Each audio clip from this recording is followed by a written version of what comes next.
Saya pernah berpikir bahwa cinta hanyalah mimpi buruk yang menyiksa jiwa, sampai hari itu tiba ketika Arye menatapku dengan mata yang penuh rahasia, dan dunia seolah runtuh di bawah kakiku. Bagaimana bisa seorang pria seperti dia, yang terikat oleh kewajiban keluarga dan tradisi kuno, memilihku, seorang pemuda biasa dari pinggiran Jakarta, sebagai pelabuhan hatinya? Itu adalah pengkhianatan terbesar terhadap segala yang saya percayai, karena cinta itu bukanlah kebebasan, melainkan rantai yang mengikatku dalam badai emosi yang tak pernah kubayangkan. Hari itu dimulai seperti biasa, di tengah hiruk-pikuk pasar Tanah Abang. Saya, Andi, bekerja sebagai penjaga toko kain batik milik paman. Pikiranku selalu melayang ke mimpi-mimpi kecil, suatu hari nanti punya toko sendiri, hidup tenang tanpa beban. Tapi saat Arya masuk, dengan jas rapi dan senyum yang menyembunyikan sesuatu, semuanya berubah. "Permisi, ada kain batik motif parang?" tanyanya, suaranya lembut tapi tegas, seperti angin monsun yang datang tiba-tiba. Saya mengangguk, menunjukkan beberapa gulungan kain. Saat tangannya menyentuh kain yang sama dengan tanganku, ada getar aneh di dada. Mengapa hati ini berdegup kencang? Saya bukan orang yang mudah tergoda, tapi mata itu seolah membaca seluruh rahasiaku. Malam itu, setelah toko tutup, saya duduk di kamar kecil di belakang rumah, memandang langit Jakarta yang penuh polusi. "Kenapa dia?" gumamku dalam hati. Arye, dari keluarga kaya di Surabaya, datang ke Jakarta untuk bisnis ayahnya. Saya tahu dari obrolan singkat tadi siang. Tapi ada yang aneh, dia sering melirikku, seolah mencari sesuatu di balik senyumku. Apakah ini awal dari mimpi buruk? Saya ingat masa kecilku di desa kecil di Jawa Tengah, di mana ayah selalu bilang, laki-laki harus kuat, jangan biarkan hati lemah. Tapi hati ini lemah, Andi, lemah sekali. Malam berganti dan besoknya Arye datang lagi. Kali ini bukan untuk kain, tapi untuk mengajakku minum kopi di warung pinggir jalan. "Saya suka cara kamu bicara tentang batik," katanya. Saya tertawa getir dalam hati. Bicara. Itu hanya cara untuk bertahan hidup. Pertemuan kami semakin sering. Di bawah pohon rindang Taman Menteng, kami berbagi cerita. Arye bercerita tentang tekanan keluarganya. Ayahnya ingin dia menikah dengan putri mitra bisnis, untuk memperkuat kerajaan mereka. "Saya seperti boneka dalam karya wayang," katanya, matanya redup. Saya merasakan sakitnya, karena saya pun punya rahasia. Sejak remaja, saya tahu saya berbeda. Cinta pada sesama pria adalah tabu di sini, di negeri yang penuh masjid dan pura. "Mengapa kau ceritakan ini padaku?" tanyaku, suara bergetar. Dia menatapku lama. "Karena di matamu, saya melihat kebebasan." Kata-kata itu seperti pisau, menusuk hati yang sudah rapuh. Apakah ini cinta? Atau hanya ilusi yang akan menghancurkanku? Hari-hari berlalu, dan ikatan kami semakin kuat. Kami bertemu diam-diam, di kai-kai kecil atau di pinggir sungai Ciliwung. Setiap sentuhan tangan, meski hanya sekilas, membuat dunia terasa hidup. Tapi di dalam, konflik bergolak. "Apa yang kau lakukan, Andi?" tanyaku pada diri sendiri setiap malam. Keluargaku sederhana, tapi tradisi kami ketat. Ibu pernah bilang, cinta harus membawa berkah, bukan kutukan. Apakah ini kutukan? Arye semakin dekat, tapi rahasianya semakin berat. Suatu malam, di bawah hujan deras, dia mengaku, "Saya tak bisa lepas dari kewajiban ini." Pernikahan itu sudah diatur. Hati saya hancur. Mengapa dia mendekat jika tahu akhirnya begini? "Kau bohongi aku," bentakku dalam hati, tapi mulutku diam, air mata bercampur hujan. Keesokan harinya, saya menghindarinya. Tapi Arye datang ke toko, wajahnya pucat. "Andi, dengarkan aku." Kami berbicara di belakang, di antara tumpukan kain. "Saya tak ingin ini, tapi ayahku sakit. Jika tak menikah, bisnis runtuh." Kata-katanya seperti cambuk. Saya merasa dikhianati bukan olehnya, tapi oleh nasib. Lalu aku apa bagimu, tanyaku, suara parau. Dia memelukku pelan, pelukan pertama yang penuh makna. Kau adalah hatiku. Tapi hati ini ragu. Di dalam saya bertarung, antara cinta yang baru lahir dan rasa takut akan penolakan masyarakat. Jakarta ini kejam bagi yang berbeda. Minggu berikutnya, konflik meledak. Teman lama saya, Budi, melihat kami bersama. Budi yang dulu sekolah bareng di desa, kini bekerja di pabrik dekat sini. Andi, apa yang kau lakukan dengan pria itu? Tanyanya suatu sore, nada penuh tuduhan. Saya diam, tapi hati bergejolak. Ini bukan urusanmu, jawabku akhirnya. Tapi Budi tak berhenti. Malam itu, dia datang ke rumah, bicara dengan ibu. Andi terlibat hal aneh, Bu. Ibu menatapku dengan mata penuh kekecewaan. Benarkah, nak? Air mataku tumpah. Mengapa Budi khianati persahabatan kami? Karena takut? Atau iri? Di dalam saya berteriak, mengapa dunia ini begitu kejam? Arya tahu soal itu. Kami bertemu di taman di bawah cahaya bulan. Makan aku, Andi. Ini salahku. Tapi saya yang salah karena membiarkan hati ini jatuh. Kami bicara panjang tentang mimpi dan kenyataan. Kita bisa lari, katanya. Tapi kemana? Indonesia ini luas, tapi tradisi mengikat seperti akar beringin. Hati saya terbelah antara mencintainya dan melindungi keluarga. Setiap malam, saya bergumul dengan pikiran, apakah cinta ini layak untuk segala pengorbanan. Akhir pekan itu, Arya mengajakku ke Bogor, ke kebun raya. Di sana, di antara pepohonan hijau, kami berjanji. Saya akan lawan ayahku, katanya. Saya percaya, tapi keraguan tetap ada.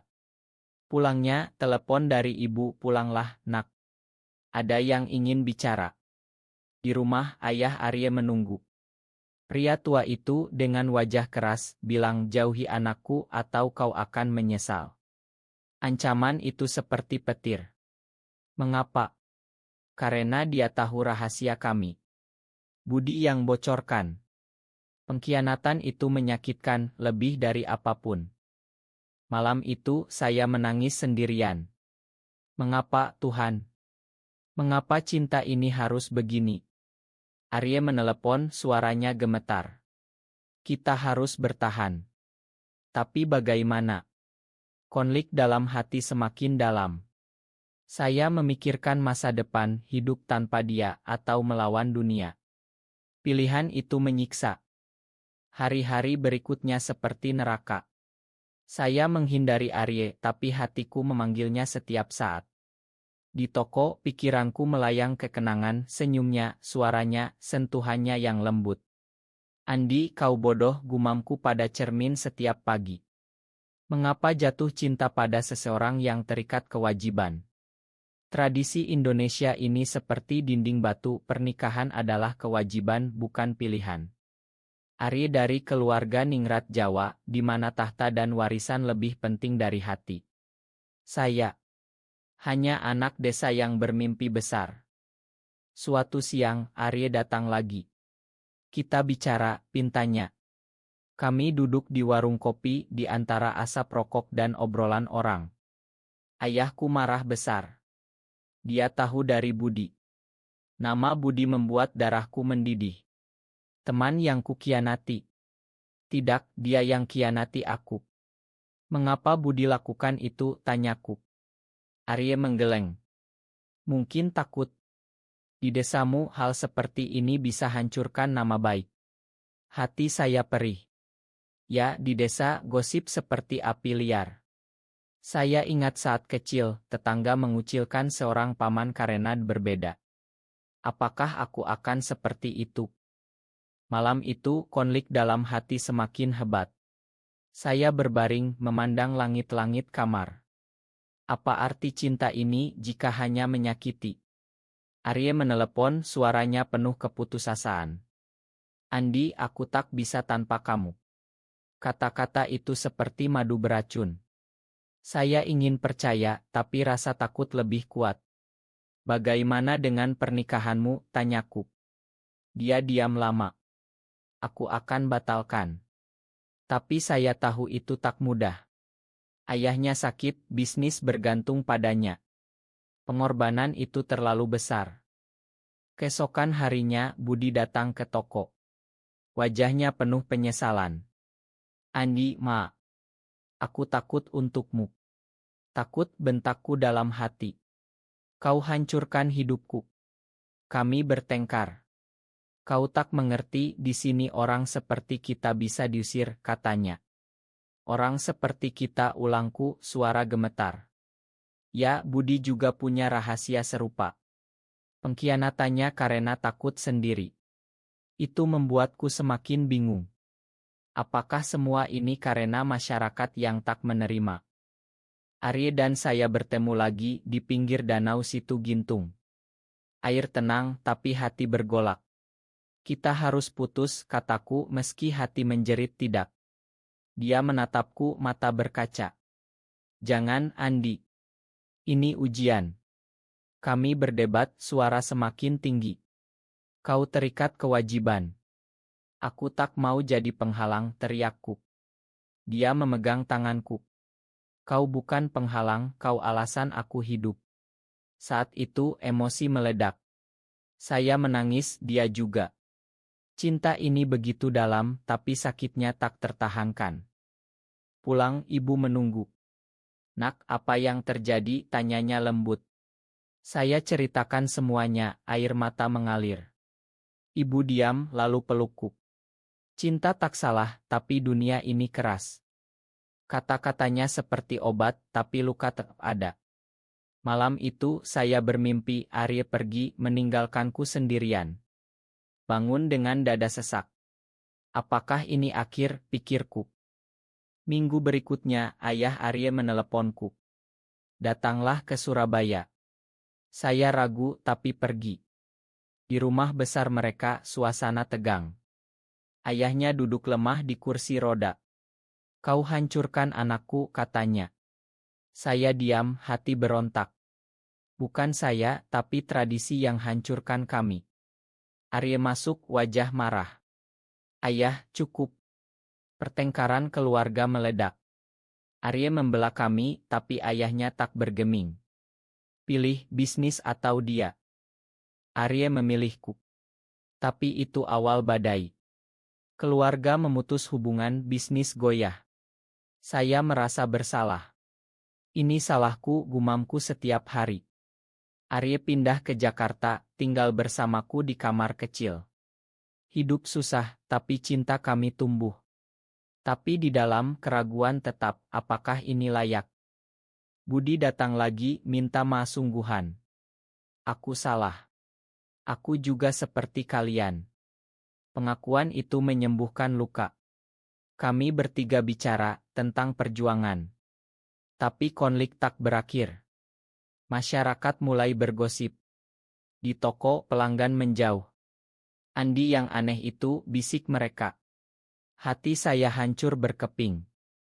Malam-malam panjang saya bergumul, apakah cinta ini kutukan? Arye menghibur, tapi emosinya sendiri goyah. Kita kuat, katanya. Tapi saya ragu. Pengkhianatan Budi, tekanan keluarga, semua menyiksa. Emosi semakin membara di dada. Setiap pagi bangun dengan rasa sesak yang lebih dalam. Arye tidur di samping, wajahnya lelah. Mengapa kita harus menderita begini? Tanyaku pada Tuhan dalam hati. Jakarta ini, dengan gedung tinggi dan lalu lintas macet, seolah mengejek kami. Kami hidup sembunyi-sembunyi, seperti buronan. Arye kehilangan segalanya, keluarga, kekayaan. Saya kehilangan kedamaian. Tapi cinta ini seperti api yang tak padam, semakin panas semakin sakit. Suatu hari, surat dari ayah Arye datang. Kembalilah atau kau tak lagi anakku. Arye membacanya, tangan gemetar. Aku tak bisa, Andi. Tapi matanya bilang lain. Konflik dalam hatinya terlihat, antara cinta dan darah daging. Saya memeluknya, tapi di dalam cemburu pada keluarganya. Pilih mereka saja, gumamku getir. Dia marah. Jangan bilang begitu. Pertengkaran meledak, kata-kata tajam seperti pedang. Kau tak paham tekananku, teriaknya. Saya diam, air mata mengalir. Mengapa cinta ini penuh luka? Malam itu Arya pergi. Butuh waktu sendiri, katanya. Saya sendirian, hati hancur. Apakah ini akhir? Pikiran gelap datang, mungkin lebih baik putus, biar dia kembali ke kehidupannya. Tapi tanpa dia, dunia gelap. Saya ingat pertama bertemu, senyumnya yang menyinari hari. Kini semuanya abu. Budi datang, menghibur. Bertahanlah, Andi.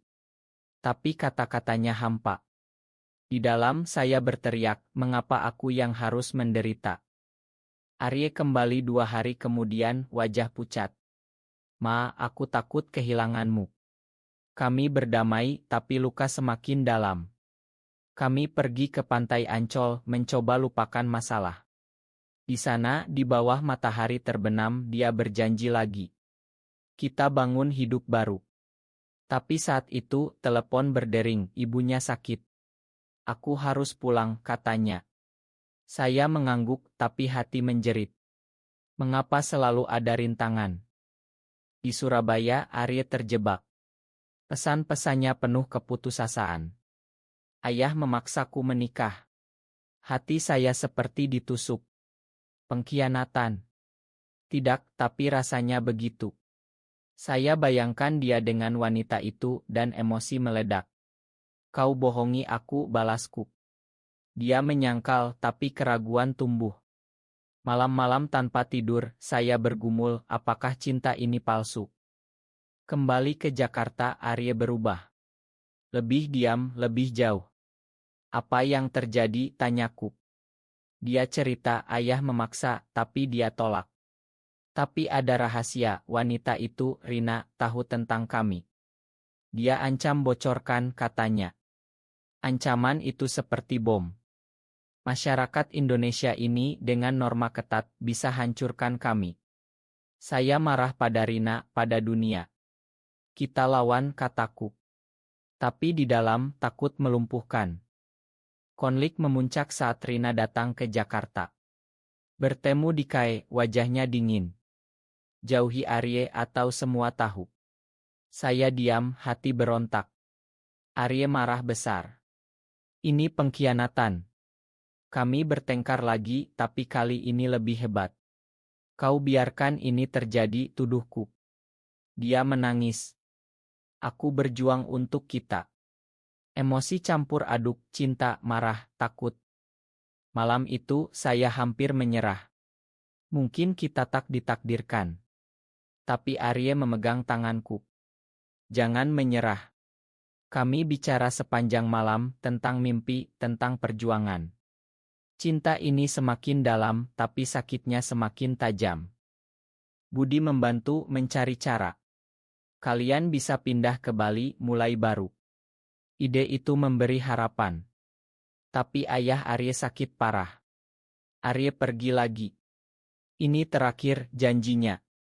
Saya tunggu, hati gelisah. Pesan datang, pernikahan dibatalkan, tapi ayah marah. Lega, tapi konflik tetap.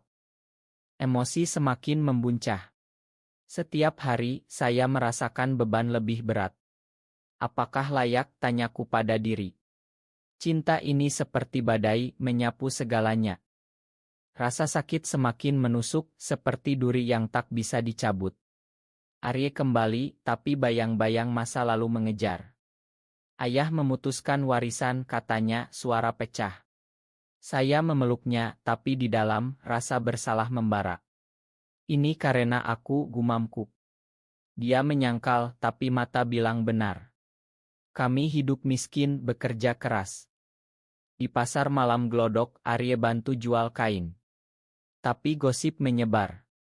Mereka pasangan aneh, bisik orang.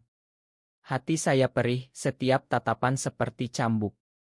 Malam-malam panjang, kami bertengkar lebih sering. Kau menyesal, tanyaku. Tidak, tapi sakit, jawabnya. Konflik dalam hati kami seperti lahar gunung Merapi panas, menghancurkan. Saya ingat masa kecil, ayah ajar, jadilah pria sejati. Apakah ini sejati?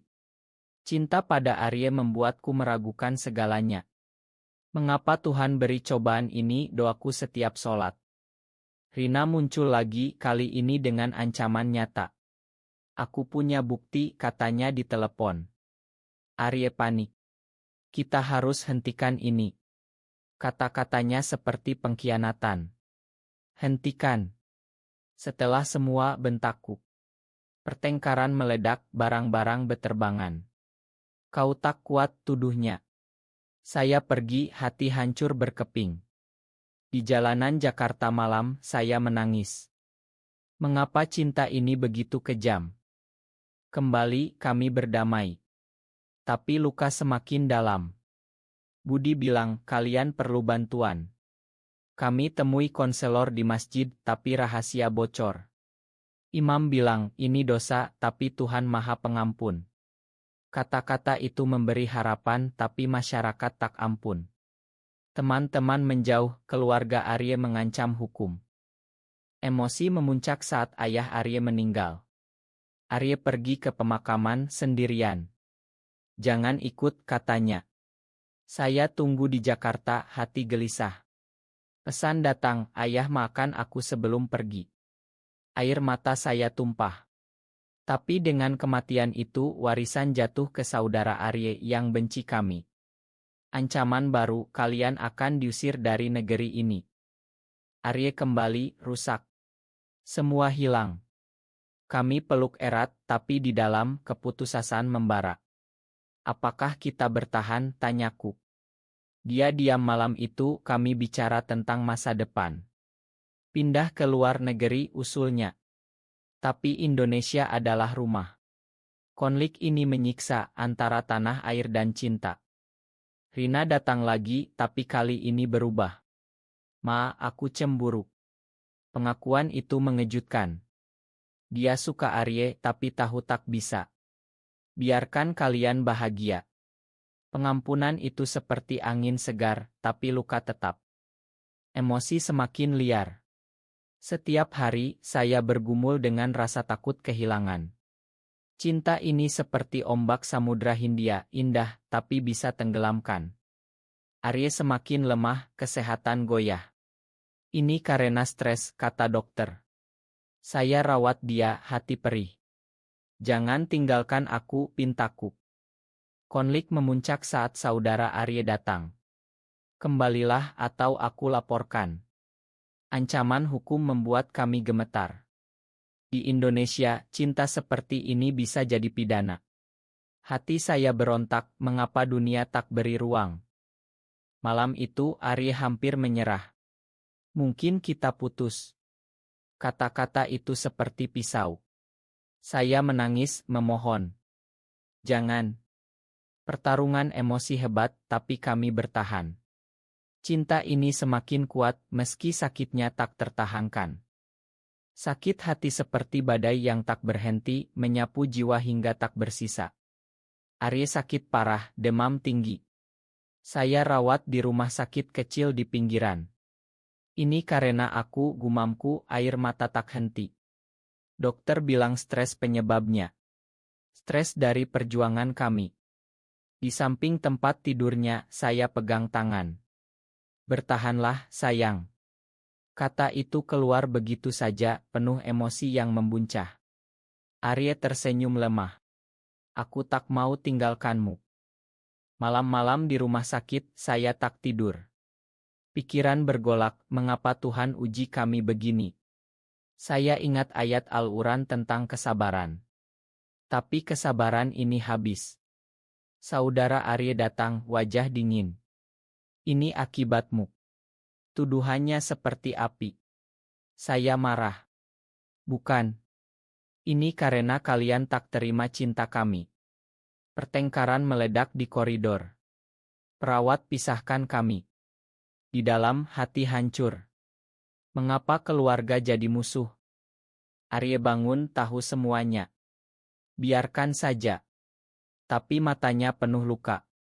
Kami bicara pelan. Mungkin ini tanda kita berhenti. Kata-katanya menyayat. Tidak, jeritku dalam hati. Emosi meledak, saya menangis di pelukannya.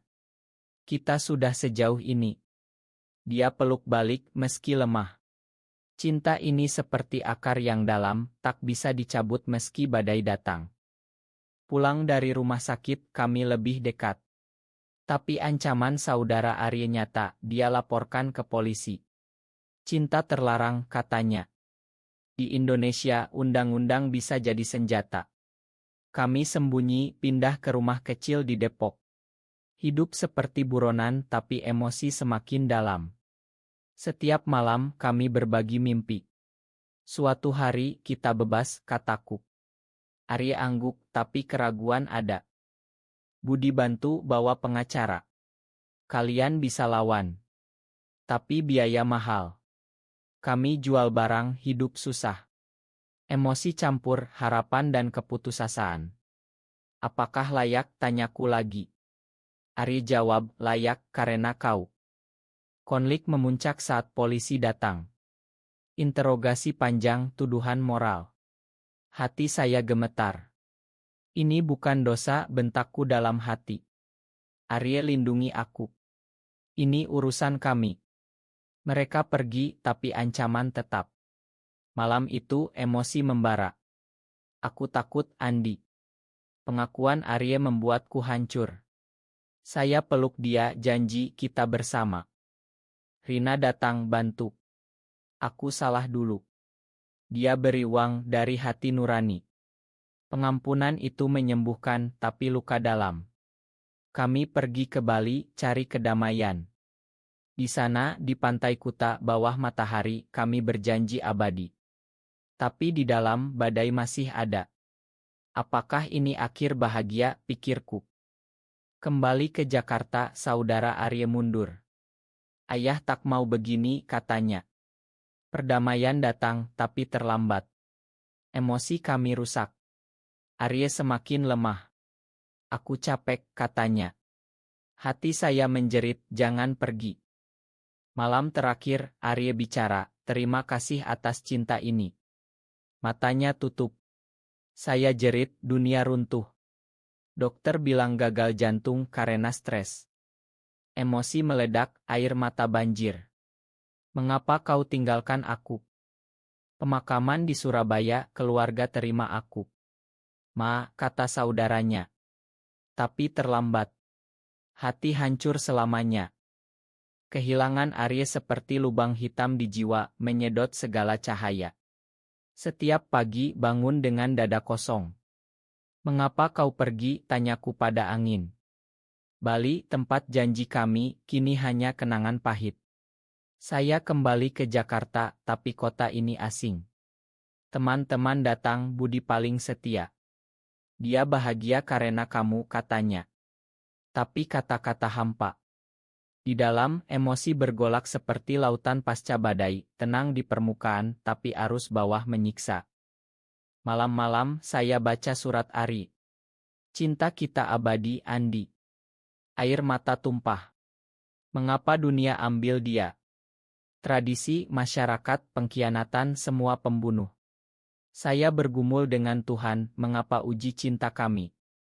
Jawaban datang pelan, mungkin untuk ajar orang lain. Saudara Arya datang, minta maaf sungguhan. Kami salah. Dia beri bagian warisan. Uang itu tak penting, tapi pengakuan itu obat. Arya ingin kau bahagia, katanya. Saya angguk, hati perih. Rina juga datang, kami bicara panjang. Kalian inspirasi. Kata-katanya menyentuh, tapi luka tetap. Saya buka toko batik sendiri, seperti mimpi lama. Di sana, saya ceritakan kisah kami pada pelanggan yang paham. Cinta tak kenal batas, kataku. Gosip reda, masyarakat berubah pelan. Di Indonesia, perubahan datang lambat, tapi datang. Saya gabung komunitas, bantu yang seperti kami. Setiap pertemuan, emosi membara, marah pada masa lalu, harap pada masa depan. Suatu hari di makam Arye saya bicara, kau ajar aku kuat. Angin berhembus lembut seperti jawabannya. Hati mulai sembuh meski bekas luka abadi. Cinta ini bukan akhir, tapi awal. Saya hidup untuknya, perjuangkan hak kami. Tahun berlalu, saya temui seseorang baru. Bukan pengganti, tapi teman jiwa. Tapi Arye tetap di hati. Emosi semakin dalam, tapi kini penuh kedamaian. Terima kasih, sayang, gumamku. Kisah kami jadi cerita inspirasi banyak orang. Di negeri ini, cinta terlarang jadi simbol perjuangan. Saya tersenyum meski air mata mengalir.